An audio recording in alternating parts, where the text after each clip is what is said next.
Pop, could you talk about Tony Parker's third quarter and second half and how much different it is? He really gave us a huge boost. He just sort of played a team game. The first half moved the ball and didn't really get involved all that much. I was actually a little concerned. So, we always need him to be aggressive, and he knew that. He's been around long enough to know what was going on, and we needed to score. We needed to establish some momentum offensively, and he really did a great job in that third quarter and got us going.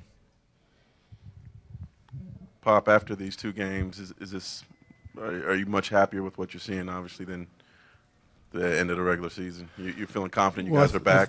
I thought we played two pretty good games on the defensive end of the court back-to-back, and that was our goal at the beginning of the season, and we did it for most of the year, as I said, until maybe the last 3 weeks of the season.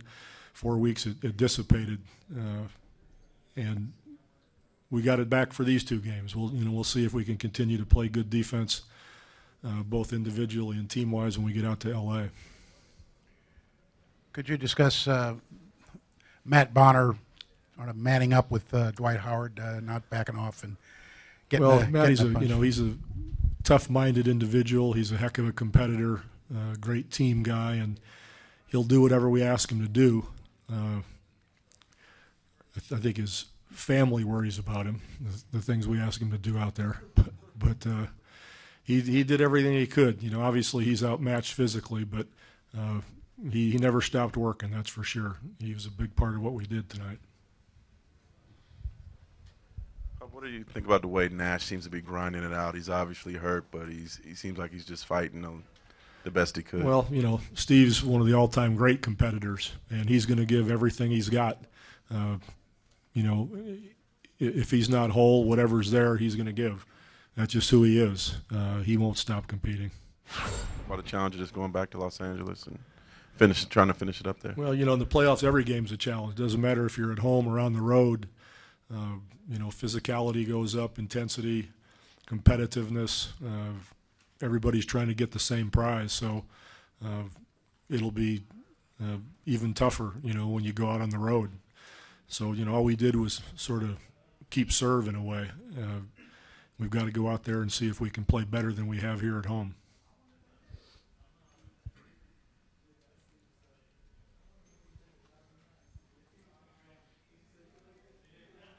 Anyone else?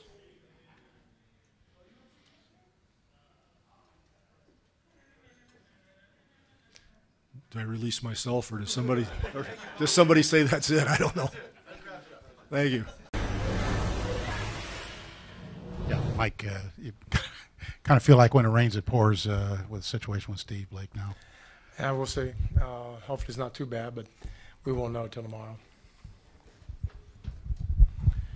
You talk about just how much Kawhi Leonard's performance tonight just really kind of helped the Spurs. Yeah, he played very efficient, very good. That's the problem, they got so many guys that can make baskets that, it's either Bonner doing it, Leonard did it tonight. It's always Parker and Ginobili and Duncan, but then somebody else picks up the slack, and tonight was Leonard and Bonner. Both of them played a terrific game. Mike, the first two games you've had some problems closing out quarters. Is that just a mental lapse, or what's going on? Well, you got to give them credit, too. And then the ball hit somebody in the head and bounced around, went over the three. That didn't help any. But that's why they're good. They're a veteran team, and they know what their go-to plays, and are very efficient. And we struggle a little bit of finding stuff down the end. But, it shouldn't be a big reason. But the day was huge, the first quarter and second quarter, when we couldn't close it out. And that set the tone. How much, Mike, did the game change when Dwight got those 4 fouls there in the third quarter? Well, a little bit. I mean, it doesn't help, no doubt. I thought Dwight played a good game, but that hurts us. But we did make a little bit of a comeback there, even with him on the bench. We played well, and then, again, we get it down to a certain point, and it seems like somebody pops up and makes a big play. It's either Duncan or Ginobili usually, but, Bonner has some big shots. They're just much more efficient than we are. They're playing better than we are right now. So, but, hey, 2 games on their court. We go home, let's win the one on Friday, and then we figure it out. injuries are part of the game, and Yeah. every team deals with it. But is this a little almost ridiculous now? What you got? Well, it's something we got to battle through. It's obviously it's not anything anybody wants, but a lot of stuff's going on. But we'll be ready Friday, and again, now I told the guys, I mean, our emotions are down right now. They won 2 games on their home court. Okay, so let's win one on Friday, and then let's see what happens Sunday. So, we gotta hold court, and it's not going to be easy. This is a very good team. They're playing well, but if we want to do anything, then Friday's the big game. So we'll be ready. How much fight do you think they have left? Oh, I would hope a lot. I mean, I would hope they have everything. I mean, the series hadn't even started yet, and it starts if we lose on Friday. But obviously they played well. We'll have to play better. But we've been hanging in there for a lot of the game. We just got to smooth out some stuff, get a few breaks. Somebody's got to step up pretty big. But, we'll play on Friday. We'll be ready. Coach, it seems like Manu Ginobili is really attacking your screen and roll defense, and with that big man sagging at the foul line, he seems to be comfortable with the pull-up shot. Are you thinking about making any adjustments to maybe I would like to say he might tell Pop not to suit him up. He's only done it for 18 straight years. That's what he does. He's playing very well right now. But, again, he's playing 19 minutes, 18 minutes a game. He's a big factor, but that's why he's good. And there's not a whole lot of adjustments. We try to push him to his weak hand and try to get up in him, but you got to, at some point, you just got to man up and do the best you can. You mentioned Matt Bonner's play earlier. Does he seem to be frustrating Dwight somehow down low? Well, I don't know about frustrating. They're very good at they're just collapsing on. We made a few more threes a day. The first game we couldn't make a 3, so that they're kind of reckless down there and going after him. But he's battling, and I don't think it's frustrating. It's just hard to get in when they know you're coming there, and that's what you got. And we're not the greatest passers in the world. We have to get a little cleaner.